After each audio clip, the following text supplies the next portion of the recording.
Assalamualaikum warahmatullahi wabarakatuh. Akang Teteh Baya 360.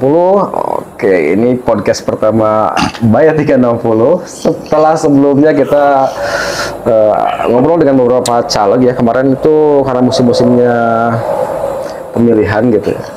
Dan kali ini kita akan ambil sosok-sosok yang memang banyak warawiri dan bukannya mengganggu mata ya. Tapi sepertinya eksistensinya di Baya dan sekitarnya cukup menarik perhatian. Kali ini saya akan ngobrol bareng Kang Hafid sambil ngopi ya, ngopi malam. Ini dia Kang Hafid Al-Ghofiri dari Cimangpang. Oke, ini Kang Hafid Al-Ghofiri dari Cimangpang. Profilnya bisa disampaikan, Kang?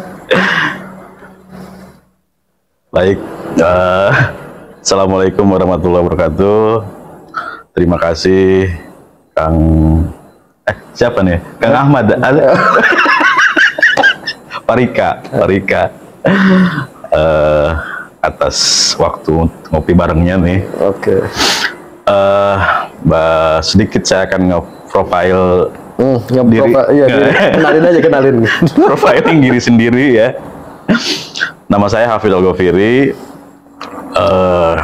Saya asli dari Lebak Tipar, Desa Lebak Tipar, Kecamatan Cilograng. Dan hari ini atau saat ini sekarang saya tinggal di Cimangpang, Desa Panggarangan, Kecamatan Panggarangan, gitu. Itu aja mungkin. Oke. Berarti posisi Kang Hafid di kemasyarakatan apa tuh sekarang tuh? Kemasyarakatan apa ya? Saya RT bukan, saya hanya kalau di masyarakat ya, saat ini jabatan saya hanya koordinator koordinator iuran air dan sampah. Oh. Oke, bagus. Setidaknya ada pergerakan ya. Punya jabatan saya. Jadi Kang Hafid ini juga salah satu dari hostnya Zona Merah. Ya, hostnya Zona Merah. Kemarin tanya-tanya saya terus, sekarang saya balas dendam mau tanya-tanya nih. Jadi Kang Hafid itu kita lihat pergerakannya banyak banget di Baya. Asalnya dari Cilograng, kemudian tinggalnya di Cimangpang ya. Tinggalnya di Cimangpang. Tapi kayaknya aktivitasnya itu banyak banget di Baya. Kalau ada event-event atau acara-acara itu sosial, politik, sepertinya Kang Hafid ada terus nih. Sebetulnya nih, selain dari tadi tukang sampah atau pemungut iuran bayaran kan, posisi di perusahaan, Kang Hafid tuh kalau misalkan kita pengen tahu identitas yang sebetulnya gitu ya di kemasyarakatan itu, khususnya di Baya nih yang luas, ruang lingkupnya memang lebih jauh kan. Nah, kira-kira Kang Hafid ngambil posisi di bagian apa sih? Apakah sebagai kader salah satu parpol atau aktif di mana? Saya gini Pak Rika ya. Saya kadang-kadang suka malu sendiri gitu.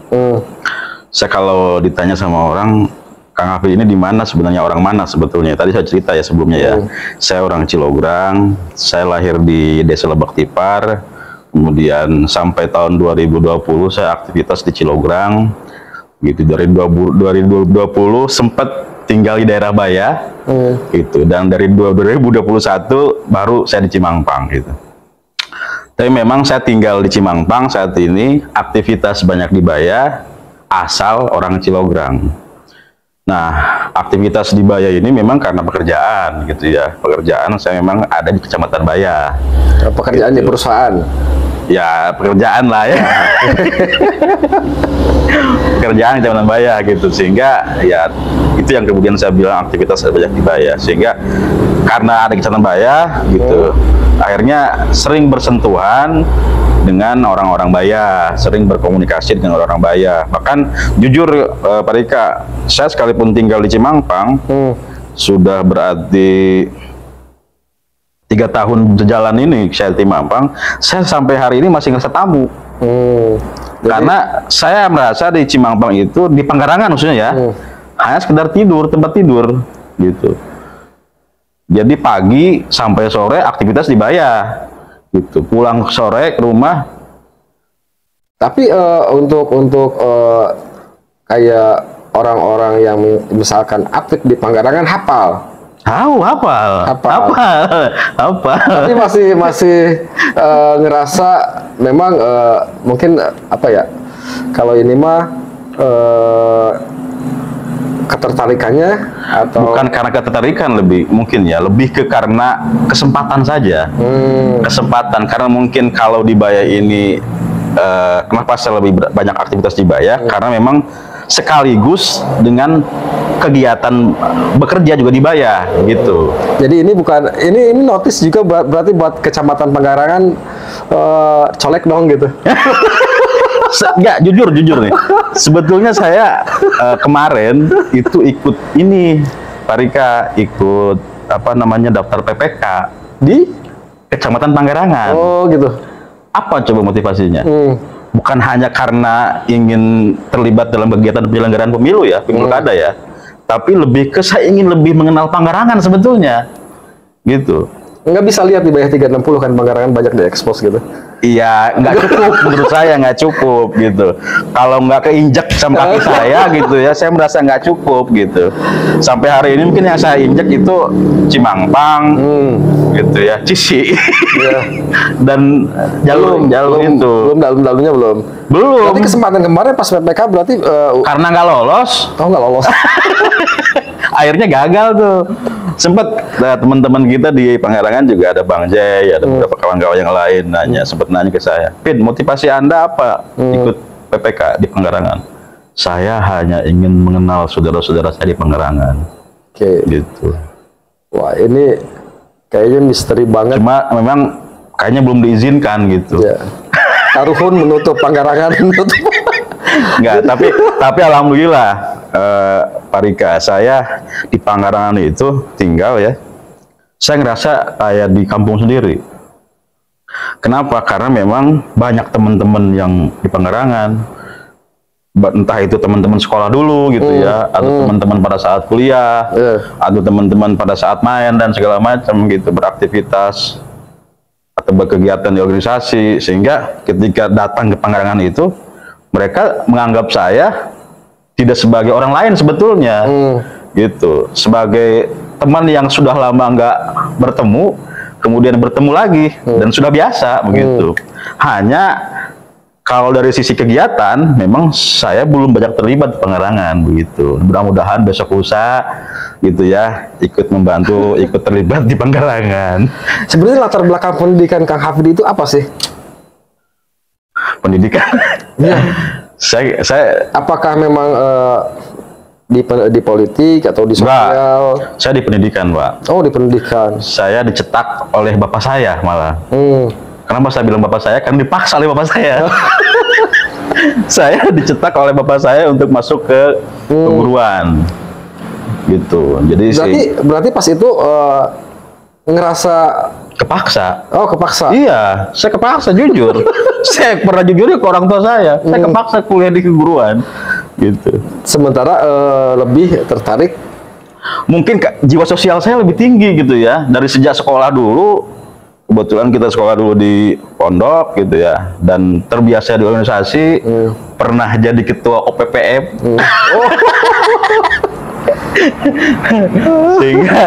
sehingga apa namanya terlatih untuk lebih ke jiwa sosialnya lebih banyak gitu. Peduli ke orang, nggak peduli ke diri sendiri. Gitu. Nah, sehingga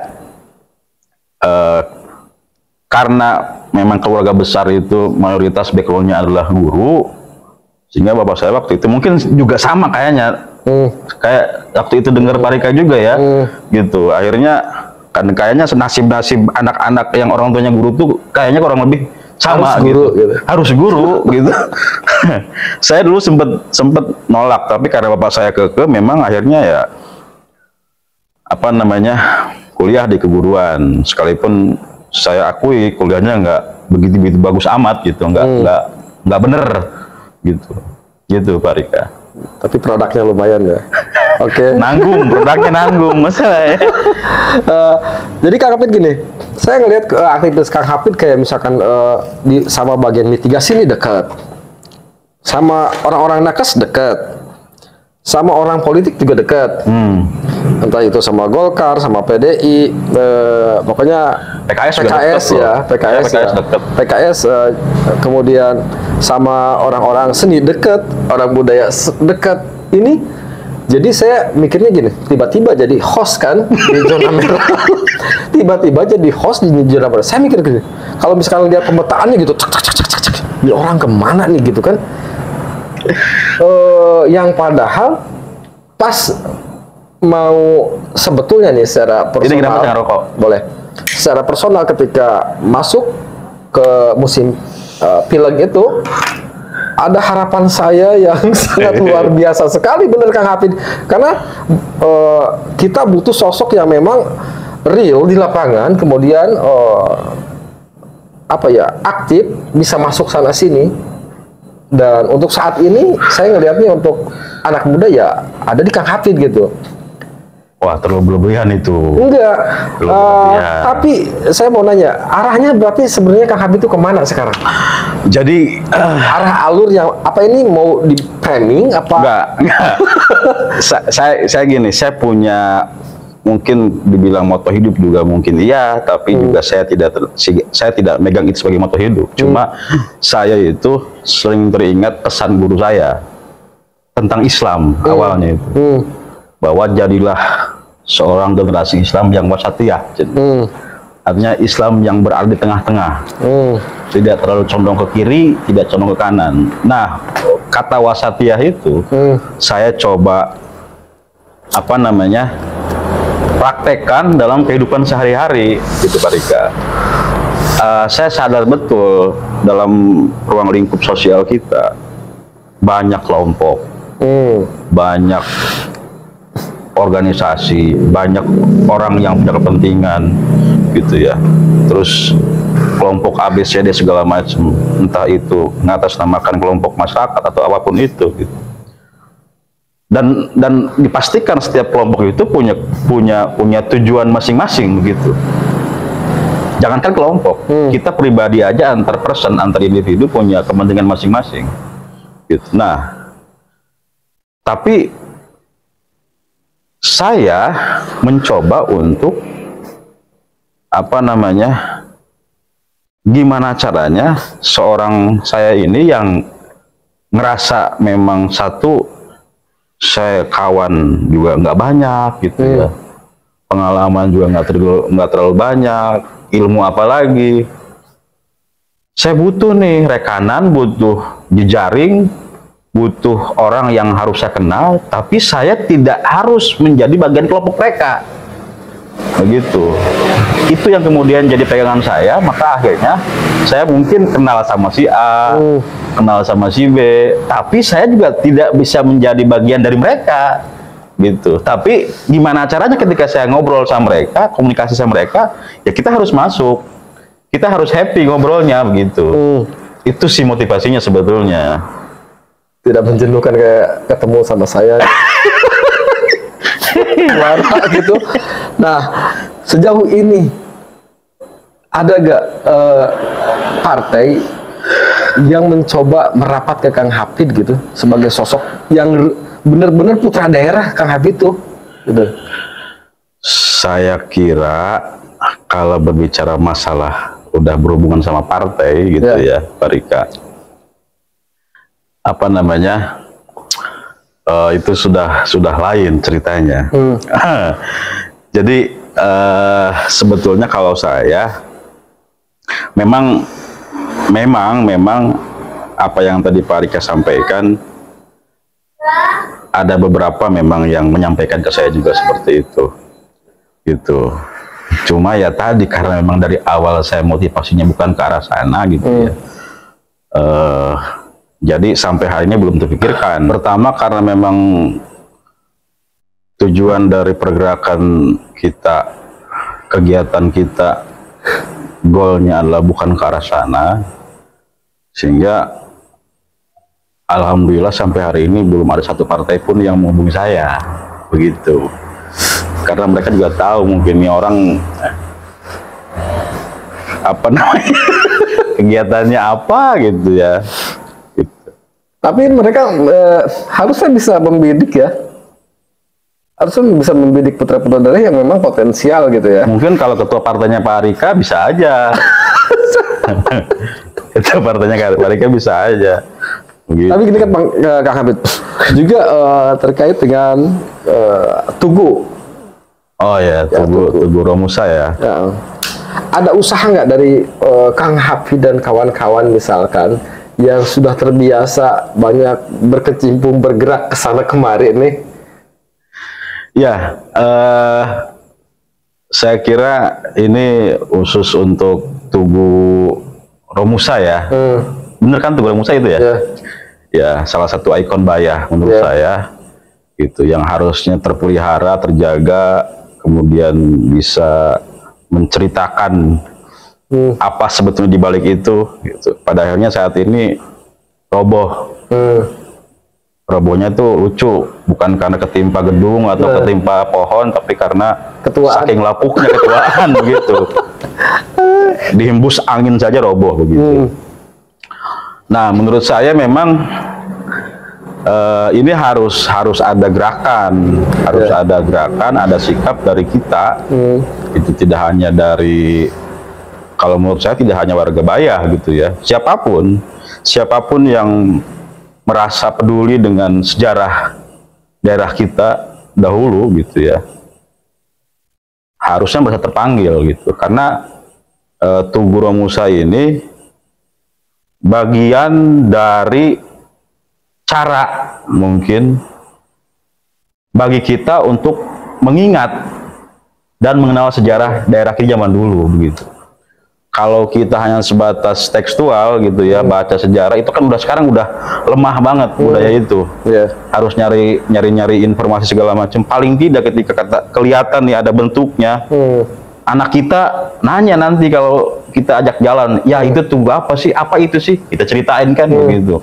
Kalau roboh, gimana menceritainnya? Nah, kembali ke pertanyaan Pak Rika tadi. Secara pribadi ya, saya sama, mungkin ada beberapa teman-teman juga yang kepikiran sama gimana caranya supaya ini apa namanya berdiri kembali begitu. Nah, cuma mungkin timbul pertanyaan, ini sebetulnya Tugu yang saat ini roboh ini tanggung jawab siapa? Begitu, baik dari pemeliharaannya maupun ketika sudah roboh seperti ini dibangun kembalinya oleh siapa? Gitu. Dan statusnya sebagai apa itu? Itu kan jadi pertanyaan gitu. Artinya mungkin ada beberapa teman-teman kita, saudara-saudara kita yang sepemikiran dengan kita, tapi karena muncul pertanyaan tadi, mental lagi, naon akhirnya naon. Jadi ini nggak disclaimer ya. Jadi sebenarnya saya harapannya memang pas itu sebelum Agustus mungkin pas ketika di Bayah 360 rame banget FYP terus sampai saya akhirnya off kan, saya karena bingung orang nanya ini tanggung jawab siapa, saya nggak tahu tanggung jawab siapa, tanggung jawab kita bareng-bareng. Saya pikir mungkin ada bagian-bagian tertentu yang apa ya menaungi tempat tersebut. Sampai kemarin baru, makanya Kang Habib kesini tuh, ini orang ngapain juga ya?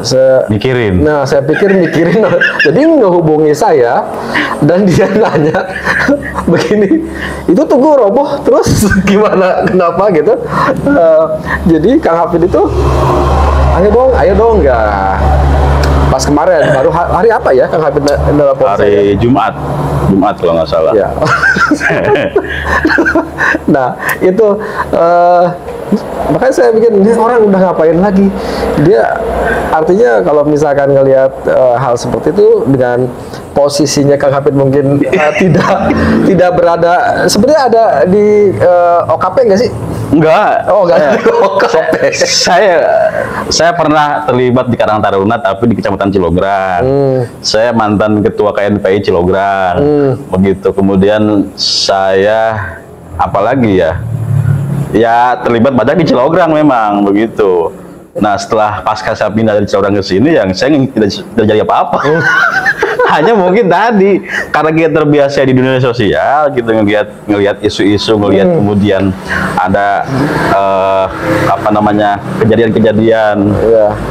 Akhirnya ya menarik untuk kita berbuat sesuatu.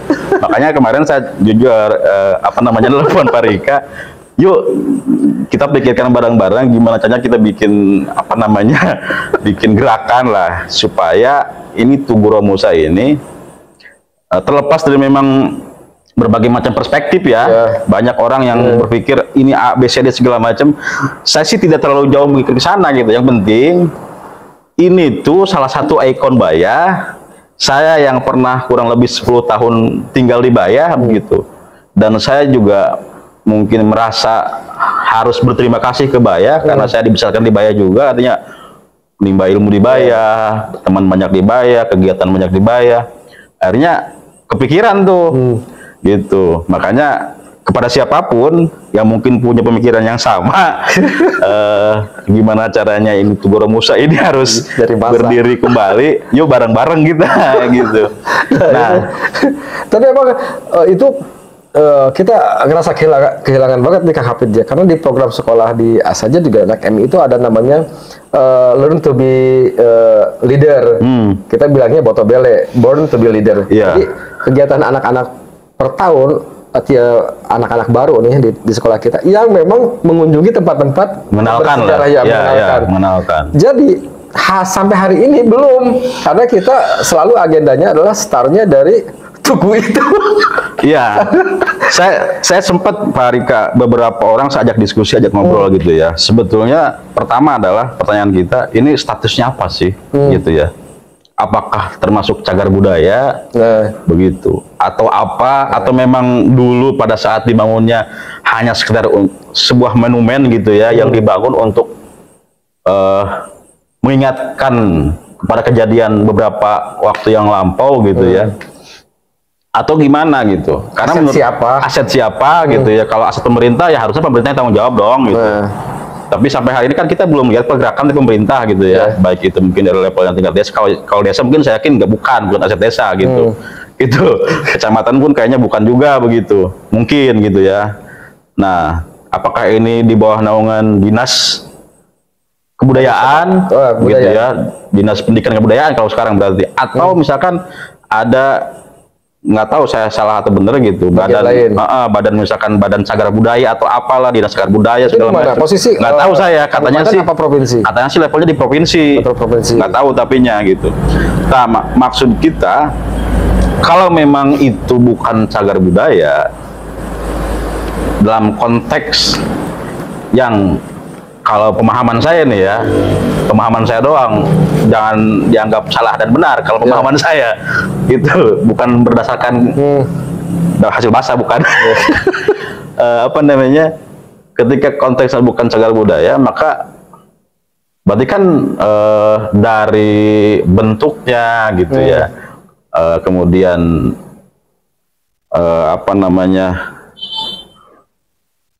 aturan-aturan baku misalkan tidak harus kaku gitu. Artinya tidak ada aturan baku yang harus mengatur ini harus dibangun dengan ketinggian sekian, misalkan contoh. Bentuknya seperti ini gitu, atau menghadap ke A, menghadap ke B gitu. Kalau bukan seperti itu, ya udah kita bangun aja yuk gitu.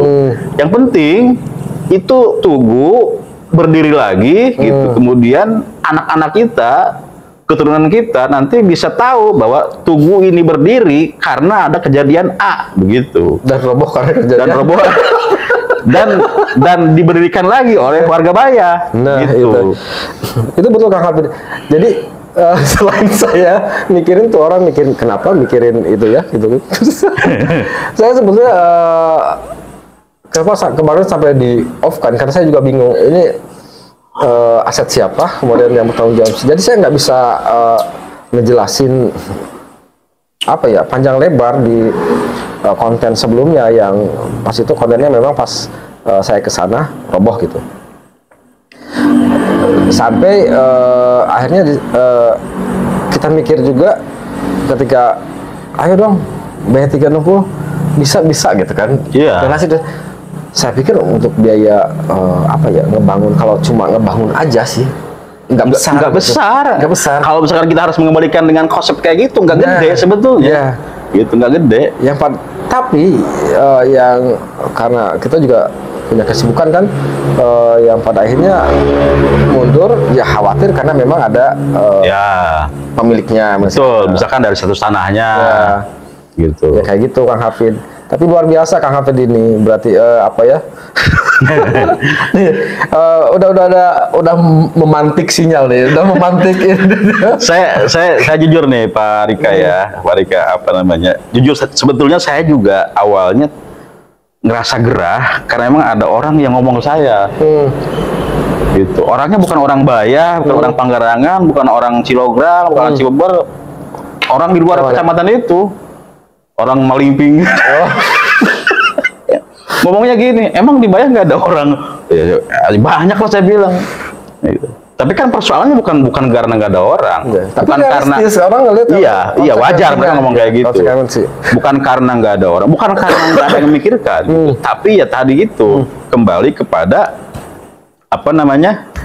Yang tadi saya sampaikan. Pertama ini statusnya seperti apa, status tanahnya seperti apa. Kemudian ketika pun misalkan kita terlibat di apa namanya berusaha untuk membangun kembali, apakah boleh atau tidak?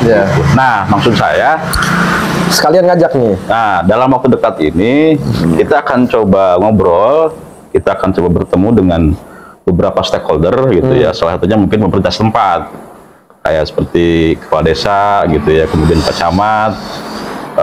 Kita akan coba minta arahannya, minta pendapatnya, minta sarannya seperti apa. Ketika misalkan bapak-bapak ini mendukung, kenapa tidak kita bergerak begitu? Nah, konsepnya kalau memang dibolehkan, misalkan secara aturan, tanda kutip, ya swadaya, gotong royong kita bareng-bareng, cari kita donatur yang mau mendonasikan apa namanya hartanya segala macam, tenaganya, pikirannya gitu ya. Bahkan saya punya ide Pak Rika. Kalau misalkan dibolehin, misalkan kita bikin aja audisi Pak bagus-bagus, bikin desain Tuguro Musa Pak bagus-bagus, bukan IKN kan? Bukan IKN gitu, tapi khusus warga lokal, warga Bayah yang lokal. Gitu. Nah, ini gitu. Penting banget ngebuka kesempatan yang sebesar-besarnya buat warga kita sendiri. Saya kepikiran gini malah, sampai ketika jadi, kalau jadi nih, jangan jadi kita jadi nih. Wah, sebagai sebuah penghargaan dan penghormatan kepada orang misalkan yang mendesainkan, kalau ada misalkan ya, gitu, silakan untuk peresmiannya tanda tangan yang terbubuh di situ dia, sebagai bentuk penghargaan kita, sehingga nanti diingat, oh ini tuh yang mendesain si A loh, dan dia yang meresmikan gitu. Jadi menghargai orang itu tidak harus dengan uang sebetulnya. Gitu. Dengan cara seperti ini juga sebuah penghargaan yang besar menurut saya gitu ya. Apa ya? Akan dikenang akan dikenang. Memorable ya. Dan ya memang sejarah pun harus tulis atau diinikan kenapa sampai misalkan Tugu itu ada. Ya, betul. Ini kan belum tergali itu, belum tergali. Jadi ini ngobrol kemana-mana ya. Kalau ngelihat diri sendiri nih, jadi Kak Hafid itu sekarang posisinya sedang berada di mana dan akan kemana gitu? Saya saat ini sedang berada di posisi masih sama dengan saya yang kemarin, atau dengan saya sebulan yang lalu, dengan saya setahun yang lalu, bahkan dengan saya 5 tahun yang lalu, dan yang akan datang, dan yang ya mungkin karena kita nggak tahu kan dengan datang. Artinya saya masih berproses mencari kehidupan saya begitu Pak Rika. Kehidupan yang seperti apa? Tentu ya kehidupan yang menurut saya lebih baik gitu ya, dari sisi apapun gitu. Sehingga bagi saya ketika saya bertemu dengan orang siapapun itu, maka nomor satu adalah gimana caranya kita membangun relasi komunikasi yang baik, itu pertemanan yang baik. Karena saya yakin ada pepatah kan, 1000 teman masih kurang, tapi 1 musuh terlalu banyak gitu. Dan mudah-mudahan saya nggak punya musuh, baik itu di Baya, baik itu di sekitarnya gitu. Mudah-mudahan. Tapi nggak tahu ada orang yang mungkin musuh saya atau tidak, saya nggak tahu. Tapi sampai hari ini saya merasa saya nggak punya musuh begitu. Mudah-mudahan seperti itu. Sehingga itu yang saya jalani saat ini. Nah, ke depan apakah saya punya tujuan? Ya tujuan saya tetap sama. Saya kemanapun dan dimanapun mungkin akan tetap mencari teman, mencari saudara begitu. Saudara yang hilang. Angpauhum ya. Ya, khairun nas anfa'uhum binnas begitu. Itu sebaik-baiknya manusia yang bermanfaat untuk orang lain. Kira-kira deh. Cuma memang konteksnya kadang-kadang saya kadang suka pusing sendiri. Contoh misalkan ya, di kegiatan kita kemarin beberapa tahun yang lalu, yang apa namanya, di situ ada hiburan, ada kegiatan yang rame-rame segala macam. Tiba-tiba, oh ini di sini ada HP dia juga ternyata begitu. Ya kadang-kadang emang saya bingung apakah saya berada di posisi di tempat yang tepat atau bukan begitu. Tapi menurut saya ketika saya bisa membantu orang begitu ya, dalam hal apapun itu menurut saya tempat yang baik gitu. Ya kecuali ya, kita membantu untuk mencuri ya, membantu untuk berbuat negatif gitu ya, itu lain hal berarti. Tapi ketika kepentingannya untuk umum, untuk umat segala macam, menurut saya itu hal yang positif gitu, seperti itu. Dan sempat pusing itu sempat punya rasa pusing ya? Pusing pasti Pak, namanya hidup kita pasti pusing. Cuma kebetulan saya orangnya bukan orang apa ya, bentar-bentar dirasa gitu. Bentar-bentar. Makanya badan saya gede aja gitu, karena saya kecuali DBD. Kecuali apa namanya, saya nggak ambil pusingan orangnya. Orang mau kayak gimana ya udah biarin aja begitu. Ya, gitu Pak. Jadi memang sepak terjangnya luar energinya, effort semuanya luar biasa Kang Hafidin ya. Tapi enggak, Pak Rika. Tanpa saya mau ini, di Baya banyak loh orang-orang yang melebihi saya kapasitasnya, teman-teman seusia kita ya, segenerasi dengan saya mungkin. Ada beberapa teman-teman ya kayak Kang Yoga, kemudian kayak ada lagi Pak Budi segala macam. Banyak lah teman-teman kita yang lebih effort, lebih apa namanya, dan itu teman-teman kita semua gitu. Ketika kita masuk ke mereka ya kita happy gitu. Hanya ya tadi mungkin ya karena terbatasnya gitu. Kenapa saya tidak jadi Karang Taruna di Baya aja? Karena saya bukan orang Baya. Mungkin kalau saya orang Baya jadi Karang Taruna di Baya gitu. Kenapa saya jadi Karang Baya di Baya? Karena saya bukan orang Baya gitu. Kenapa saya jadi aktif di organisasi kepemudaan di Baya? Karena bukan saya orang Baya, bukan orang Baya begitu. Nah hari ini, tapi saya merasa bagian dari mereka begitu, gitu. Luar biasa, nyambung. Ini kalau misalkan ada kalimat matematika, ada angka 2 angka, maka ini penyambungnya ada plus gitu ya. Hafid itu kabel. Oke, Kang Hafid, closing statement. Teruslah berbuat. Tapi ini bukan copy paste dari Jay kan? Bukan. Kopian jiwanya kalau itu. Kopian jiwanya. Tapi itu saya kemarin ada beberapa apa namanya, ini sama ujungnya kopian jiwanya. Apa Jay yang ngopi atau itu yang ngopi? Saya nggak tahu ini. Luar biasa. Jadi kita juga punya sahabat yang namanya Jay ya, di kopi apa tuh? Urban Coffee. Luar biasa beliau juga. Nanti kita undang. Jadi teruslah berbuat, teruslah berkarya, jangan pernah berhenti sekecil apapun, selama itu untuk kepentingan banyak orang. Oke. Luar biasa. Kru tepuk tangan dong. Terima kasih terakhir. Terima kasih kepada guru-guru saya, guru-guru kami. Banyak banget di Baya di sini yang tidak perlu saya sebutkan satu persatu. Saya ucapkan terima kasih karena apapun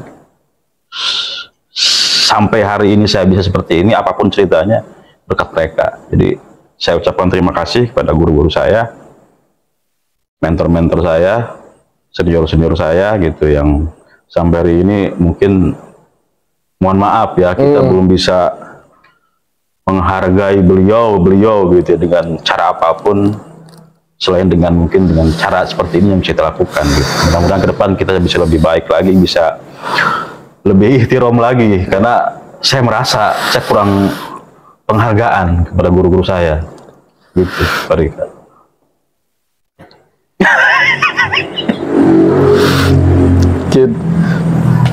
Oke, itulah tadi ngobrol-ngobrol dengan Kang Hafid, dia luar biasa, kesana kemari.